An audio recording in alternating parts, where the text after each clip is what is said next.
Hello student, आज हम REET level first का टॉपिक है ज्यामितीय आकृतियों की विशेषताएं। उसमें हम त्रिभुज देखेंगे। सबसे पहले त्रिभुज और त्रिभुज की विशेषताएं। लास्ट जो वीडियो था उसमें हमने रेखा, रेखाखंड, कोण, किरण इन सब के बारे में डिस्कस कर चुके थे। कोणों के प्रकार भी कर लिए थे। अब अगला टॉपिक आता है अपना त्रिभुज। ठीक है, अब देखिए त्रिभुज में सबसे पहले हम लेंगे इसकी परिभाषा की बात करते हैं कि भाई त्रिभुज क्या है। तो त्रिभुज की सीधी सीधी परिभाषा है कि जैसे नाम से पता चल रहा है त्रिभुज यानी तीन भुजा। तो तीन भुजाओं से घिरी बंद आकृति ही क्या कहलाती है? त्रिभुज। तीन भुजाओं से घिरी, तीन भुजाओं से घिरी बंद आकृति क्या कहलाएगी? त्रिभुज।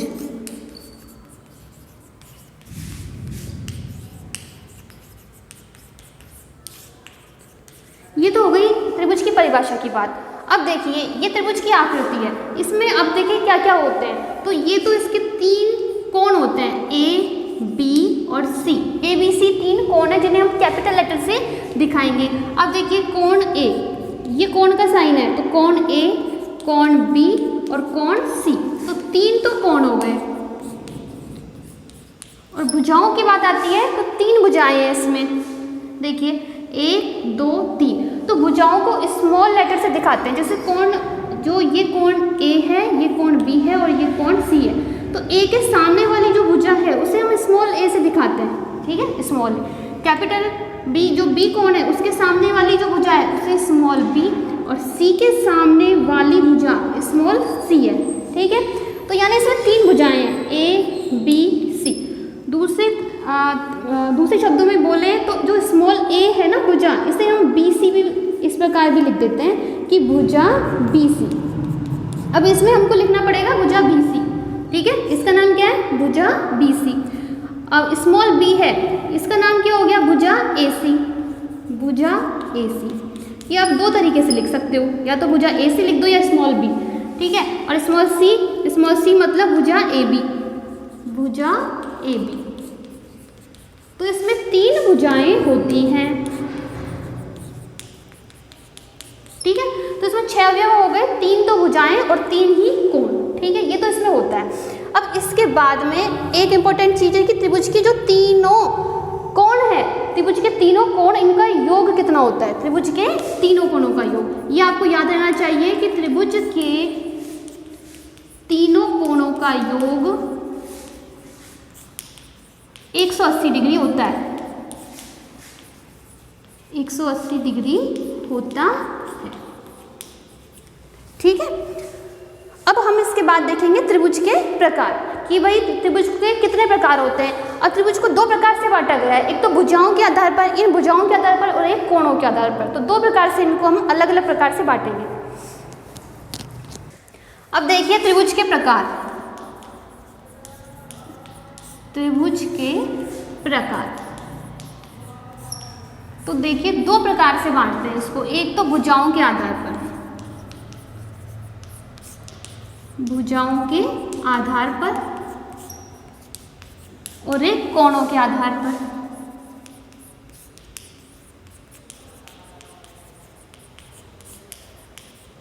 देखिए अब यहां सिर्फ और सिर्फ भुजाओं की बात होगी। तो भुजाओं के आधार पर त्रिभुज को 3 प्रकार से बांटा गया है। क्या क्या नाम है? एक तो समबाहु त्रिभुज। समबाहु त्रिभुज। समबाहु त्रिभुज नाम से पता चल रहा है जिसकी तीनों भुजाएं समान हो। मैं यहीं पे समझा देती हूँ आपको। देखिए समबाहु त्रिभुज जिसकी तीनों भुजाएं समान हो। ए, बी, सी, ये 3 कोण है और 3 भुजाएं हैं इसकी। तो यानी ये भी 5 सेंटीमीटर हो, ये भी 5 हो और ये भी 5 हो, तो तीनों भुजाएं बराबर हो गई। तो इसका मतलब ये क्या हो गया? समबाहु त्रिभुज। फिर दूसरा आता है समद्विबाहु। नाम से ही पता चल रहा है समद्विबाहु मीन्स 2 भुजाएं समान हो 2 भुजाएं। तो समद्विबाहु त्रिभुज यानी जिसकी 2 भुजाएं समान हो। तो इसमें मान लो कि ये जो 2 तो 5-5 की है और एक क्या हो गई? 4 की। तो इसकी 2 भुजाएं समान हो गई, इसलिए इसको हम क्या बोल देंगे? अब समद्विबाहु त्रिभुज। ठीक है, तो ये समद्विबाहु त्रिभुज का एग्जाम्पल हो गया कि दो भुजाएं समान हो गई 5-5 सेंटीमीटर की और एक भुजा 4 सेंटीमीटर है, तो यानी जिसकी दो भुजाएं समान है तो उसे हम क्या बोलेंगे, समद्विबाहु त्रिभुज। तीसरा है विषमबाहु, विषमबाहु त्रिभुज। इसमें भी आप नाम से ही समझ सकते हो कि विषम बाहु यानी तीनों भुजाएं असमान हो। तीनों भुजाएं कैसी हो, असमान। जैसे ये 3 है, ये 4 है और ये 5 है, तीनों भुजाओं का मान बिल्कुल अलग अलग है, ठीक है, अलग। ये 3 सेंटीमीटर की है, 4 की और ये 5 की है, इसलिए ये क्या हो गया, विषमबाहु त्रिभुज। तो भुजाओं के आधार पर त्रिभुज कितने प्रकार के होते हैं, 3 प्रकार के, समबाहु, समद्विबाहु, विषमबाहु। अब कोणों की बात करते हैं, तो कोणों के आधार पर देखिए, सबसे पहला आएगा आपका न्यून कोण त्रिभुज, न्यून कोण त्रिभुज। दूसरा आता है समकोण त्रिभुज,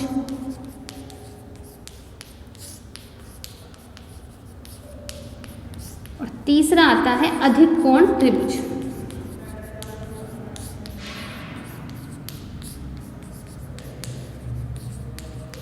ठीक है, तो कोणों के आधार पर भी अपने त्रिभुज कितने प्रकार के होते हैं, 3 ही प्रकार के होते हैं, न्यून कोण त्रिभुज, समकोण त्रिभुज और अधिक कोण त्रिभुज।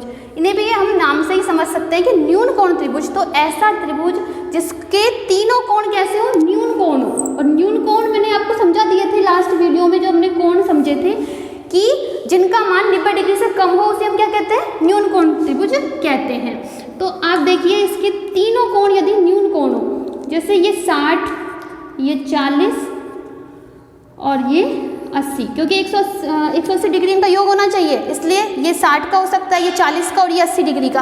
तो ये तीनों ही कोण कैसे हैं, न्यून है, इसलिए इस त्रिभुज को हम क्या कहेंगे, न्यून कोण त्रिभुज। ठीक है, अब दूसरा सबसे इंपॉर्टेंट त्रिभुज आता है समकोण त्रिभुज। समकोण ऐसा त्रिभुज जिसका एक कोण, सिर्फ और सिर्फ एक कोण कैसा हो, समकोण हो।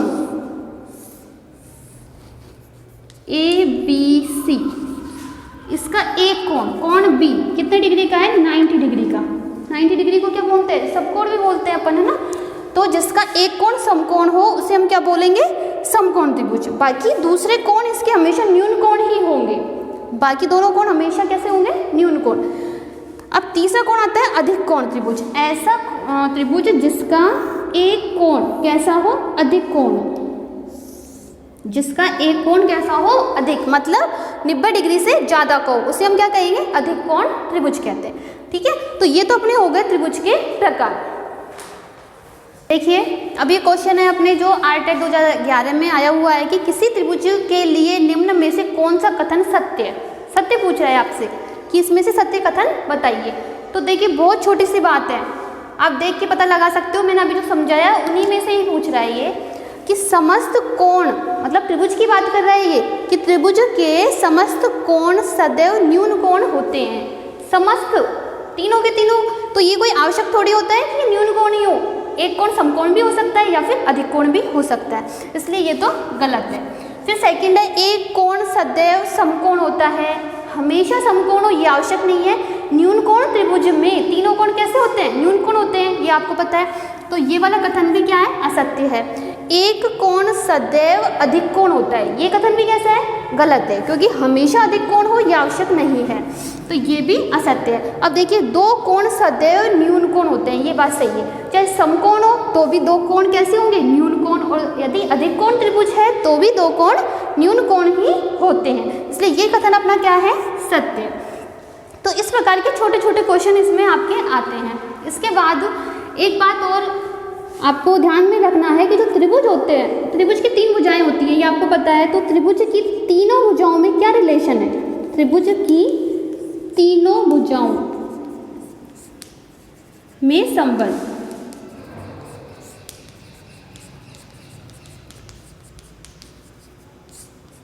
तो देखिए इसमें से भी कई बार क्वेश्चन पूछ लिए जाते हैं कि त्रिभुज के तीनों भुजाओं में क्या संबंध होते हैं। तो देखिए सबसे पहली बात तो हमें ये ध्यान रखनी है कि त्रिभुज की जो 2 भुजाएं हैं उनका योग हमेशा तीसरी भुजा से अधिक आता है। कि त्रिभुज की किन्हीं भी, कोई सी भी मान लो, किन्हीं भी 2 भुजाओं का योग दो भुजाओं का योग सदैव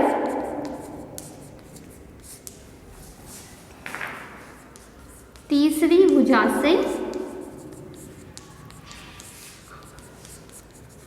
अधिक होता है।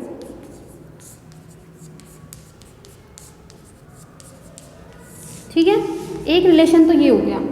इसको अपन इस प्रकार से समझ सकते हैं कि जैसे कि त्रिभुज है ए बी सी, ये भुजा स्मॉल ए है, ये स्मॉल बी और ये स्मॉल सी है। तो कोई सी भी दो भुजाएं, जैसे ए और बी का योग करें यदि अपन ए प्लस बी, तो इसका मान हमेशा ग्रेटर देन होगा किससे? सी से।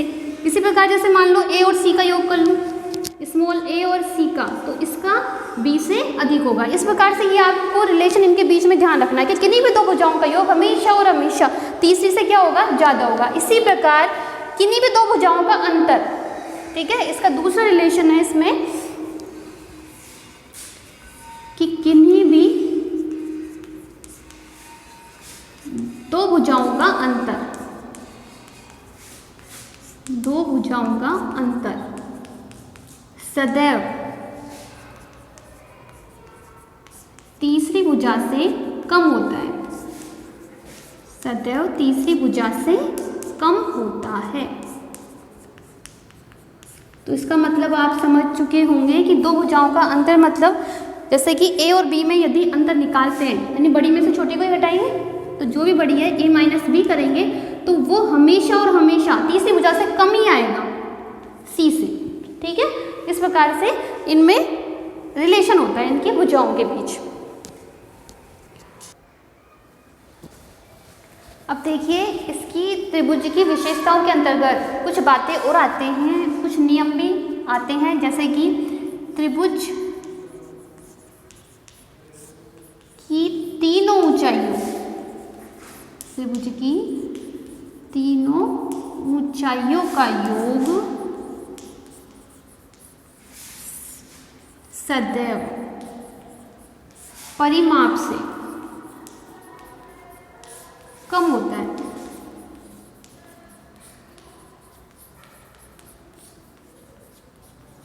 अब देखिए क्या है ये चीज़, इसको समझते हैं अपन कि त्रिभुज की तीनों ऊंचाइयों का योग। अब ये त्रिभुज है अपने पास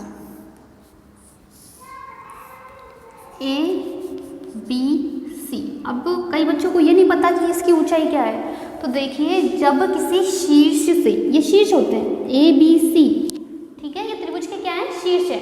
इस शीर्ष से जब सामने वाली भुजा पर लंब डाला जाता है, लंब यानी 90 डिग्री का कोण, इस पर कितने डिग्री का कोण बनना चाहिए? 90 डिग्री का कोण, तो ये इसकी ऊंचाई कहलाती है। ठीक है, ये लंब की क्या है? इसकी ऊंचाई है ना। इसी प्रकार से बी शीर्ष से सामने वाली भुजा पर, तो ये इसकी ऊंचाई इधर से आ गई, और सी शीर्ष से जब इस प्रकार से डालेंगे तो ये इसकी ऊंचाई आ गई सी से। ठीक है, तो ये जो तीनों ऊंचाइयों, तीन ऊंचाई हो गई ना इसकी, तीनों ऊंचाइयों का योग। अब इसका नाम दे देते हैं अपन, जैसे पी क्यू और आर। तो जैसे A P plus B Q plus C R, ठीक है, इन तीनों ऊंचाइयों का योग हमेशा इसके परिमाप से कम होता है। अब परिमाप क्या होता है भाई? कि त्रिभुज की तीनों भुजाओं का योग ही तो इसका परिमाप कहलाता है ना। ये बात तो आपको पता होगी कि त्रिभुज की तीनों भुजाओं का योग ही त्रिभुज का परिमाप कहलाता है। तो इसके लिए हम तीनों का योग कर लेते हैं, a b plus b c plus a c. तो ये बात कहना चाह रहा है आपसे कि त्रिभुज की तीनों ऊंचाइयों का योग सदैव परिमाप से कम होता है। एक रिलेशन तो ये हो गया। सेकंड देखिए, ये भी बहुत काम आता है, इम्पोर्टेंट है, कि त्रिभुज के अंदर, जैसे इसको समझ लो पहले कि ये कोई त्रिभुज है ए बी सी, और इसमें तीन भुजाएं, तीन कोण है। माना कि ये 80 डिग्री है, ये 60 है और ये 40 है। तो इसके अंतर्गत ये कहना चाह रहा है कि त्रिभुज में जो कोण बड़ा होगा उसके जस्ट सामने वाली भुजा भी उतनी ही बड़ी होगी, यानी सबसे बड़े कोण के सामने वाली भुजा सबसे बड़ी होगी और सबसे छोटे वाले कोण के सामने वाली भुजा सबसे छोटी होगी। आ रही बात समझ में? यानी 40 डिग्री का कोण सबसे छोटा है, इन तीनों में सबसे छोटा कोण यही है। तो इसके जस्ट सामने वाली भुजा कौन सी है? बीसी भुजा है ना। तो ये बीसी भुजा इस त्रिभुज की सबसे छोटी भुजा होगी और 80 डिग्री का कोण सबसे बड़ा है, तो इसके जस्ट सामने वाली भुजा जो AC है वो AC का मान सबसे बड़ा होगा इसके, है ना। तो ये हमें हमेशा हमको याद रखना है। इसे आप लिख लीजिए कि त्रिभुज में सबसे बड़े कोण के सामने वाली भुजा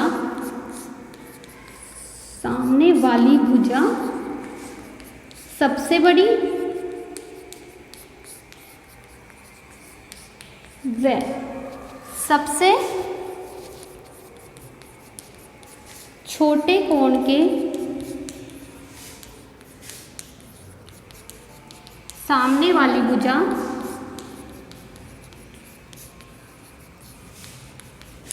सबसे छोटी होती है, सबसे छोटी होती है।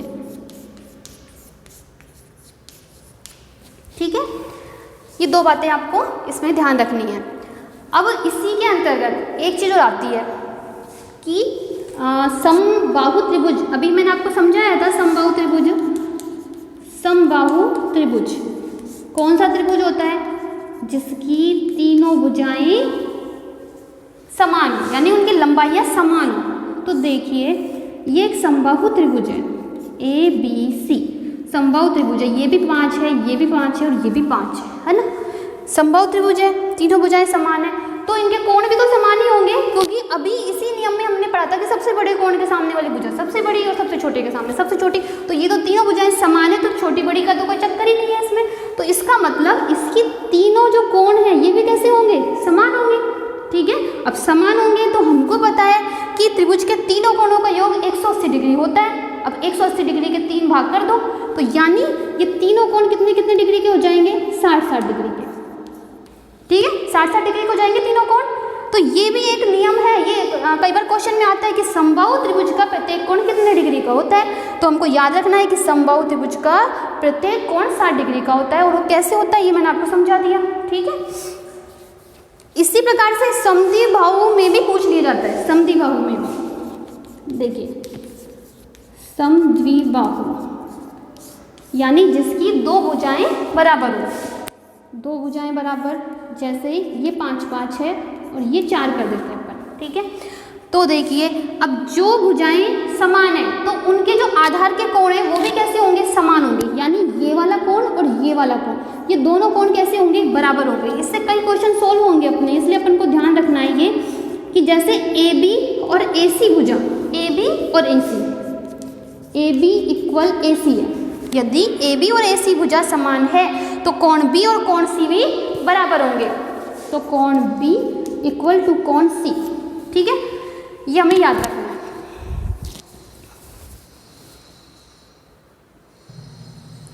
अब इसके अंतर्गत ही एक बहुत ही इम्पोर्टेंट जो विशेषता है जिसे हम पाइथागोरस प्रमेय के नाम से भी जानते हैं, हमने 9th-10th में बहुत पढ़ी है उसको, वो भी क्या है? भुजाओं के बीच में विशेषता ही तो बता रहा है ना। तो इसे भी हम समझ लेते हैं। पाइथागोरस प्रमेय।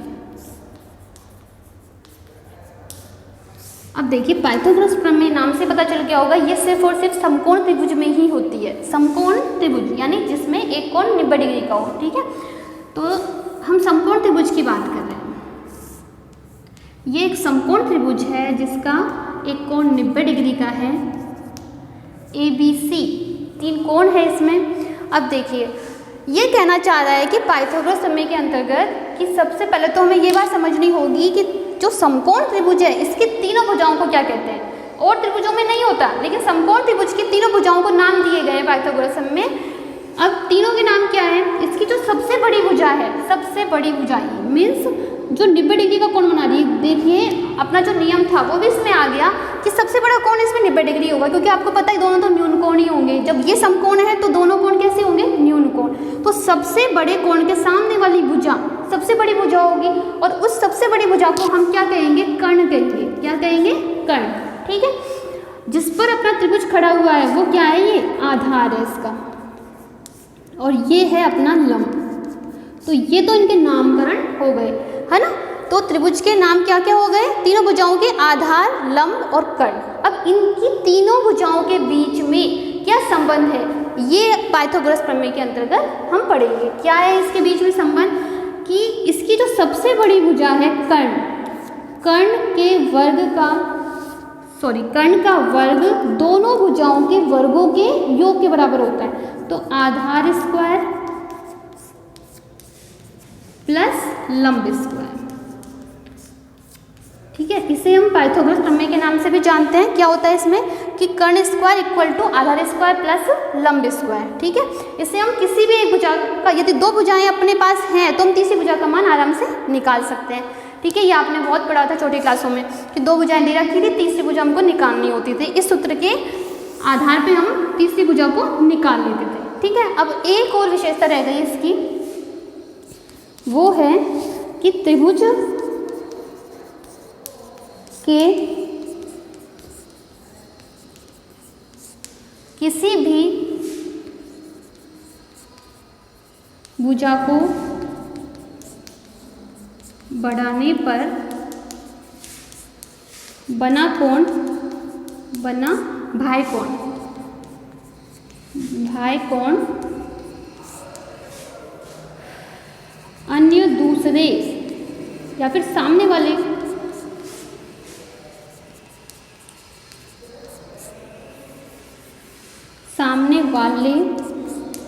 कोणों के योग के बराबर होता है। त्रिभुज के किसी भी भुजा को बढ़ाने पर बना भाई कोण अन्य दूसरे सामने वाले कोणों के योग के बराबर होता है।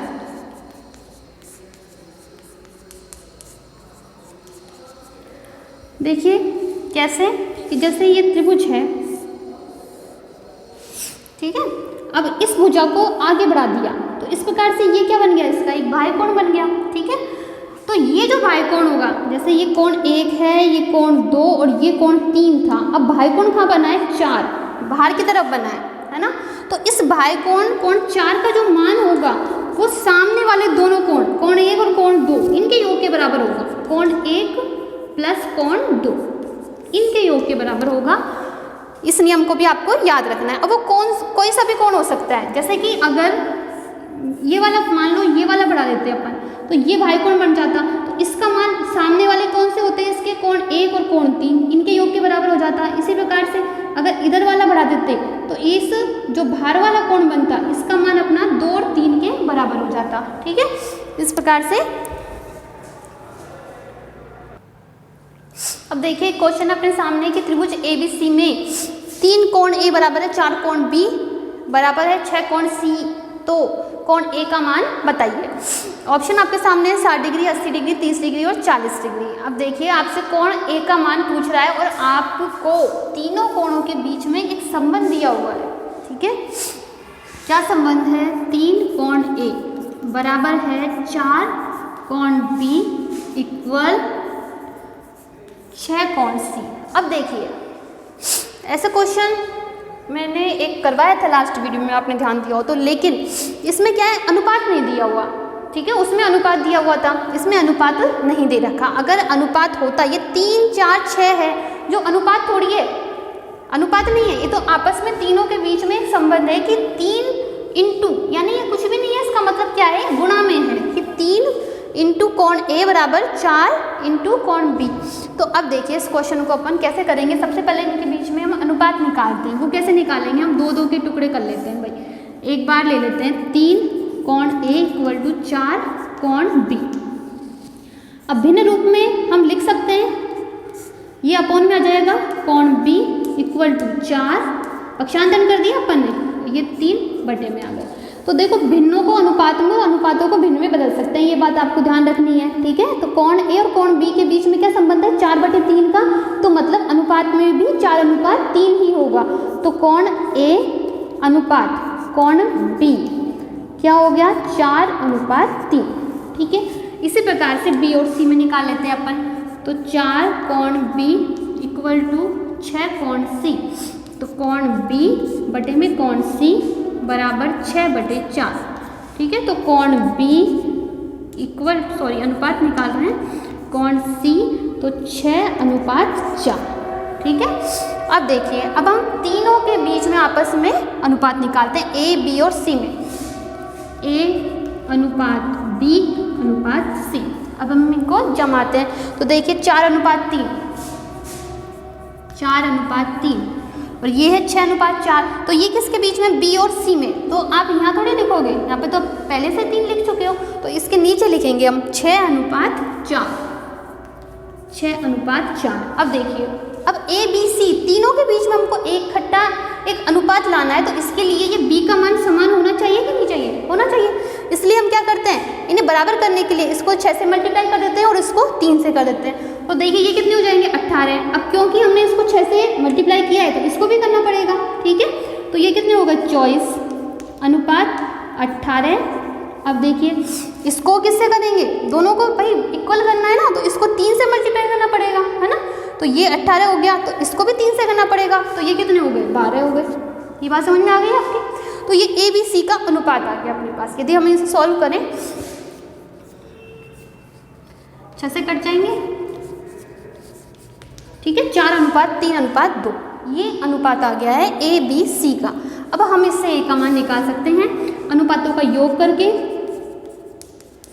अनुपातों का योग कितना हो जाएगा, 9। तो ए का मान, कौन, ए का मान, तो ए का अनुपात कितना था, 4 में अनुपातों का योग इंटू कोणों का योग। त्रिभुज में कितना होता है, 180 डिग्री। तो कट जाएगा 20 बार, तो 80 डिग्री है, ठीक है। तो कोण ए का मान कितना आ गया, 80 डिग्री। बी ऑप्शन इसमें राइट हो जाएगा।